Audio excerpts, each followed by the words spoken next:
큐티로 매일 주님과 동행하는 청소년부 여러분 반갑습니다. 5월 큐티 세미나를 시작하겠습니다. 우리가 4월 한 달 동안 하나님께서 모세를 부르시는 장면과 9가지 재앙으로 이집트를 심판하시는 하나님을 보았습니다. 바로의 완악함, 참 답답해 보이죠? 우리가 5월부터 묵상하게 될 첫 내용은 바로의 완악함에 대한 처참한 결말과 이스라엘 백성들이 드디어 출애굽을 하는 모습을 보게 됩니다. 이번에 묵상하게 될 범위는 출애굽기 12장에서 24장까지인데요. 12장에서 19장까지는 이집트를 탈출하여 홍해바다 이야기와 시내산까지의 여정이 기록되어져 있고, 20장 또 24장까지는 시내산에서 모세가 받는 십계명과 율법의 내용들이 기록되어져 있습니다. 홍해바다를 건넌 후에 광야를 지나 시내산에 도착하는 여정과 시내산에서 약 2년 정도 머물렀을 때 말씀을 보면 이스라엘 백성들의 불순종과 원망을 정말 질릴 정도로 보게 됩니다. 정말 바로보다 더 완악한 모습을 보게 될 텐데요. 참 안타까운 모습이지만 하나님은 이 사실들을 통해서 우리에게 또 어떤 말씀을 하시길 원하시는지 깊이 묵상하는 귀한 시간이 되길 기도합니다.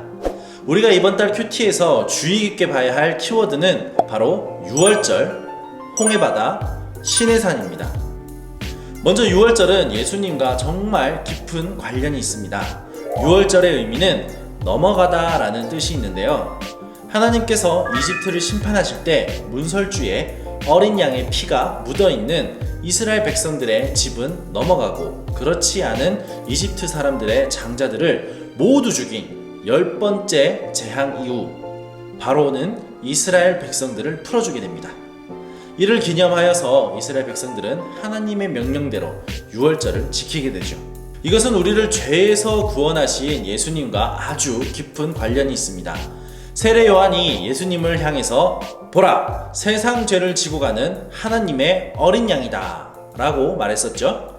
이처럼 예수님께서 유월절의 어린 양이 되어주셔서 우리를 영원한 사망, 죽음에서 구원하신 사건, 바로 십자가 사건이죠. 예수님께서 돌아가신 날이 바로 유월절이었습니다. 하나님께서는 출애굽을 통해 먼 훗날 예수님의 모습을 미리 보여주신 것이었습니다. 모세의 이름도 물에서 구원했다 라는 뜻이 있죠. 이처럼 출애굽기는 구원에 관한 메시지를 가득 담고 있습니다. 두 번째로는 홍해바다입니다. 이집트에서 탈출한 지 얼마 되지 않아 이스라엘 백성들은 위기를 맞이하게 되는데요. 앞에는 홍해바다, 뒤에는 바로의 이집트 정예 군대가 추격하고 있는 진퇴양난의 상황이었습니다.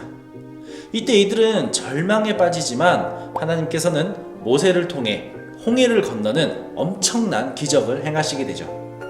낮에는 구름 기둥으로, 밤에는 불 기둥으로 우리를 인도하시는 하나님. 우리 인간의 능력으로 이러지도 저러지도 못할 때, 인간적인 한계를 느낄 때 하나님은 우리를 위해 일하십니다. 구원도 받고 홍해도 건너고, 이 정도면 하나님을 섬기면서 사는 것은 엄청난 스폰서를 얻은 것이나 다름이 없다고 할 수 있죠.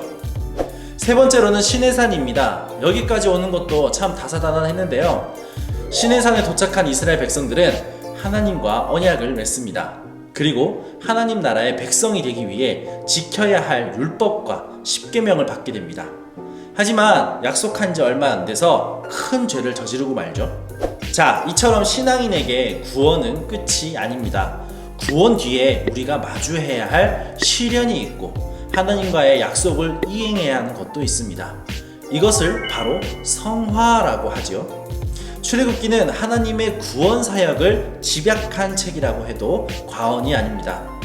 이번 5월 큐티를 통해서 하나님의 사랑을 깨닫고 하나님의 은혜를 입은 우리는 어떤 삶을 살아야 하는지를 발견하게 되는 귀한 묵상의 시간들이 되기를 간절히 바랍니다. 그럼 이번 한 달도 파이팅!